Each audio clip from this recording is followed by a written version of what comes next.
السلام علیکم ناظرین، حنیف سعید کی ادبی دنیا میں آپ کو خوش آمدید کہتے ہیں۔ جیسا کہ آپ جانتے ہیں کہ یہ ادبی دنیا ہر اتوار کی صبح کرسٹل ہیئر آئل بنانے والوں کے تعاون سے آپ کے لیے سجائی جاتی ہے۔ کرسٹل ہیئر آئل بنانے والوں کا کہنا ہے آپ سے لمبے آپ کے بال، کرسٹل ہیئر آئل کا کمال۔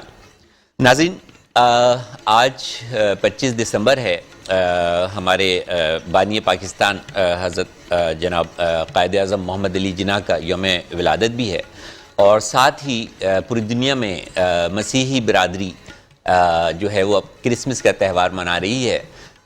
خصوصاً پاکستان میں بسنے والی مسیحی برادری کو ہم یقین دلاتے ہیں کہ ہم ان کی خوشیوں میں برابر کے شریک ہیں، اور ہمارا محبت کا پیغام اور امن کا پیغام جو ہے وہ ان کے لیے ہے۔ اللہ تعالیٰ آپ کی خوشیوں کو دوبالا کرے۔ ناظرین، ہماری آج کی ادبی دنیا کا موضوع ہے ادب کے معاشرتی تہذیب پر اثرات۔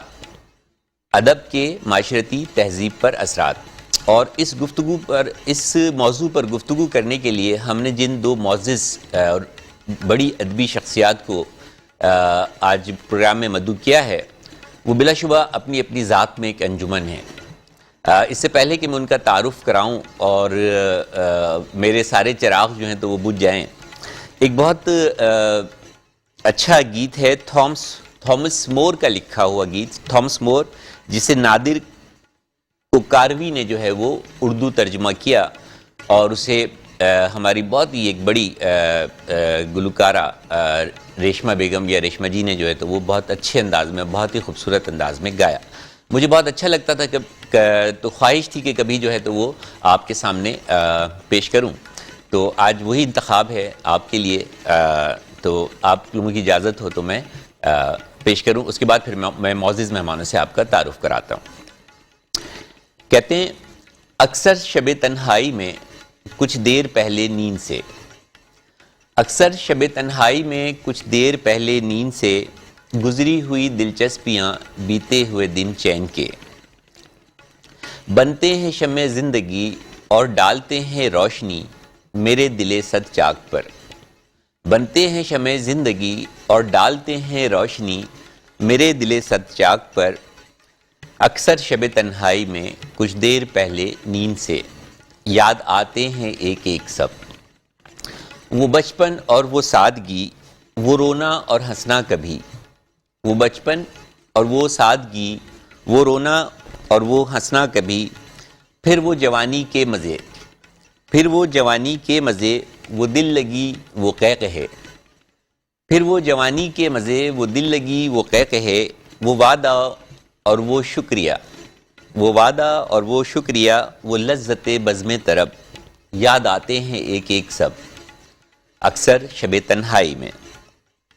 دل کا کنول جو روز و شب رہتا شگفتہ تھا سو اب، دل کا کنول جو روز و شب رہتا شگفتہ تھا سو اب، اس کا یہ اب تر حال ہے، ایک پھول گملایا ہوا، ٹوٹا ہوا بکھرا ہوا، دل کا کنول جو روز و شب رہتا شگفتہ تھا سو اب، اس کا یہ اب تر حال ہے، ایک پھول گملایا ہوا، ٹوٹا ہوا بکھرا ہوا، روندا پڑا ہے خاک پر، یاد آتے ہیں ایک ایک سب، اکثر شب تنہائی میں کچھ دیر پہلے نیند سے۔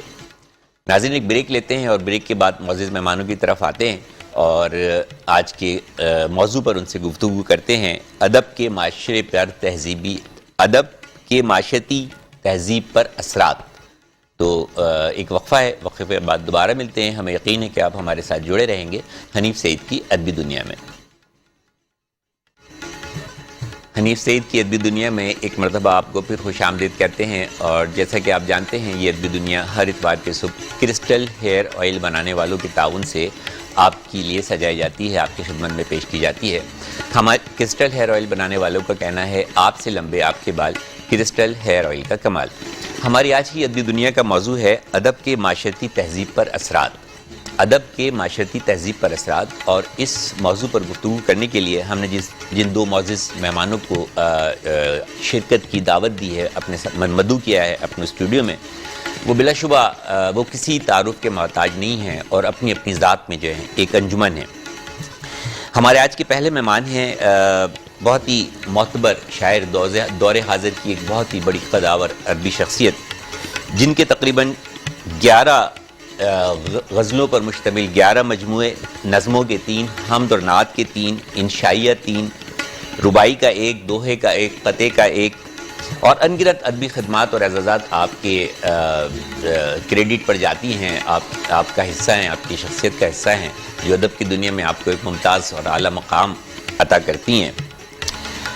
آپ کی شہرت کا، شاعری کی شہرت کا اور علمیت کا یہ عالم ہے کہ آپ پر کراچی یونیورسٹی سے آپ کی شاعری پر 3 مرتبہ تھیسس لکھے گئے اور انڈیا میں آپ پر پی ایچ ڈی ہوا۔ اس کے ساتھ ہی انڈیا میں 2010 سے اب تک 4 انتخابات چھپے ہیں آپ کے، جس میں ساحر لدھیانوی اور رفیع الدین راز اور مجروح سلطان پوری اور رفیع الدین راز کے انتخابات قابل ذکر ہیں، قابل تعریف ہیں۔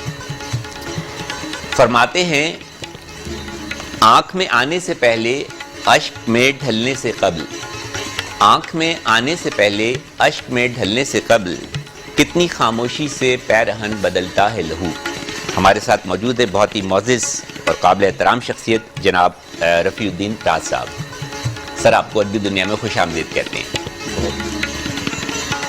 ہمارے دوسرے مہمان بھی بلا شبہ کسی تعارف کے محتاج نہیں، آپ بیک وقت ادیب، ڈرامہ نگار، بچوں کے مصنف، صحافی، کہانی نویس اور بے شمار ادبی خدمات آپ کی اور بے شمار اعزازات اور ایوارڈ آپ کے کریڈٹ پر جاتے ہیں۔ تقریباً 11 مرتبہ اپنی مختلف اسناد پر تخلیقات کی بدولت ساتھی رائٹر ایوارڈ حاصل کر چکے ہیں۔ اس کے علاوہ چائلڈ اسٹار ایوارڈ، امت ایوارڈ، مندوب ایوارڈ، سندھ کلچرل ایوارڈ اور glorious lifetime achievement award بھی حاصل کر چکے ہیں۔ بہت ہی قداور ادبی شخصیت ہیں۔ ہمارے معزز مہمان ہمارے درمیان موجود ہیں، انتہائی قابل احترام محترم جناب ابن آس محمد صاحب۔ سر، آپ کو بھی ادبی دنیا میں خوش آمدید کہتے ہیں۔ کیسے لگا؟ الحمدللہ۔ سر، آج کا جو موضوع ہے ادب کے معاشرتی تہذیب پر اثرات، راز صاحب آپ سے شروع کریں گے۔ جی بتائیے۔ ادب کے معاشرتی تہذیب پر اثرات، تو یہ ہم دیکھتے ہیں کہ ادب اپنی پوری آب و تاب کے ساتھ ارتقائی سفر طے کرتا ہوا آج بھی جو ہے وہ موجود ہے، اور آپ جیسے بڑے لکھنے والے، کہنے والے جو ہیں وہ ہمارے درمیان موجود ہیں۔ ادب بہت اچھا موجود ہے، معاشرہ اس کی موجودگی سے بھی انکار ممکن نہیں، معاشرہ بھی موجود ہے، لیکن یہ تہذیب کہاں چلی گئی؟ جو ایک ہمارا ورثہ تھا یا جو اس کا خاصہ تھا، یہ تہذیب کہاں چلی گئی؟ ہم من حوصل قوم اتنے بد تہذیب کیوں ہو گئے؟ یعنی ٹوٹ پھوٹ کا سلسلہ جو ہے وہ بہت شدید ہے، اور تہذیب کے اندر جو ٹوٹ پھوٹ ہوئے اس نے بہت زیادہ ہمیں بہت زیادہ متاثر کیا ہے۔ دراصل معاشرے کا تصور جب ابھرا، انسانی معاشرہ کب تشکیل پاتا ہے، اس وقت سے لے کے آدمی جو تھا، تو آدمی سے لے کے انسانیت کی منزل تک پہنچنے میں جی ادب کا بنیادی کردار ہے۔ اگر ادب بیچ میں نہ ہو تو وہ آدمی جو ہے وہ انسانیت کی منزل تک پہنچ ہی نہیں سکتا ہے۔ معاشرہ جو ہے وہ ایک جنگل کا، بالکل وہ پہنچ ہی نہیں سکتا۔ تو ادب کو معاشرے سے الگ کر دیں تو معاشرہ ایک جنگل ہو جائے۔ دوسرے جتنے علوم ہیں وہ آپ کو روزی کمانا سکھا سکتے ہیں، لیکن زندگی برتنے کا سلیقہ جو ہے وہ صرف اور صرف ادب سکھاتا ہے، اور ظاہر ہے کہ بغیر اس کے آپ اگر زندگی کو برتنے کا سلیقہ نہیں تو پھر کچھ بھی نہیں، آپ چاہے جتنے بھی کما لیں، کہیں بھی کچھ چلے جائیں۔ وہی میرا سوال ہے کہ یہ سلیقہ ادب آج کیوں نہیں سکھا رہا؟ ہم بہت ایک بد تہذیب قوم ہوتے چلے جا رہے ہیں۔ ہاں، تصور تو یہی ہے، لگ تو ایسی رہا ہے کہ ہم بہت بدل چکے ہیں، وہ ایسی بات نہیں ہے، لیکن وہ اب یہ گردش زمانہ ہے کہ اس کو سیاسی پس منظر میں بھی اگر دیکھیں گے، دراصل حکمرانی کا ایک سلسلہ جو ہے نا، تو وہ مختلف طریقوں سے کیا تھا۔ انگریزوں نے آپ نے دیکھا کہ جس طرح یہاں حکمرانی کی انہوں نے، کم و بیش ہمارے یہاں بھی وہی سلسلہ چل رہا ہے۔ یعنی جب وہ گئے، جس وقت یہاں سے انگریز گئے ہیں، اس وقت ہندوستان میں تقریباً 566 ریاستیں تھیں، 566 ریاستیں تھیں، جو ظاہر ہے کہ ان کے